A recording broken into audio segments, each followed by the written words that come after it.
Kutana na mwanaume huyu kutoka nchini Ghana anayejulikana kama Ebo Noah, ambaye amezua gumzo kubwa mitandaoni baada ya kudai kuwa Mungu amempa maono kwamba dunia itafika mwisho ndani ya wiki chache zijazo.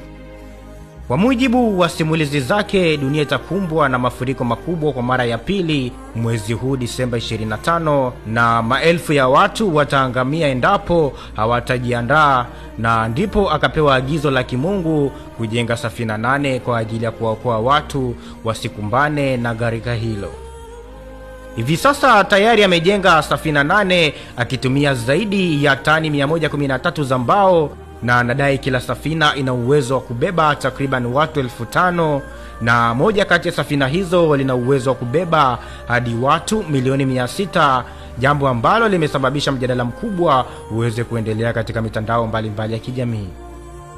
Video na picha za safina hizo zilipoanza kuenea mitandaoni, mijadala ikaanza kuenea, huku baadhi ya watu wakimsifu kwa imani yake na wameona kama nabii, na wachache hata wameanza kujiandikisha kwenye orodha ya watakaoingia katika safina hiyo endapo maafa yatatokea. Lakini upande wa pili wa mitandao hujaacha kumkejeli.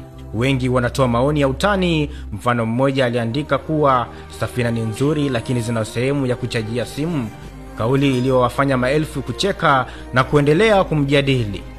Licha ya maneno ya kejeli, Ebo Noah amesisitiza kuwa watu kutoka nchi yoyote wanakaribishwa kujiunga naye, kwani safina hiyo itakuwa ni salama na watakuwa wamesalimika endapo wataingia katika safina hiyo, ambapo amesema mvua kubwa itanyesha mnamo Disemba 25 mwaka huu na kusababisha maafa makubwa, na sehemu salama itakuwa ni safinani ambapo ameijenga kwa mikono yake mwenyewe.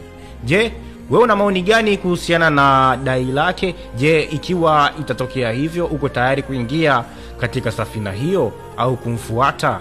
Tuandikie maoni yako kupitia comment. Jina langu naitwa Ermaz na hii ni Manara TV.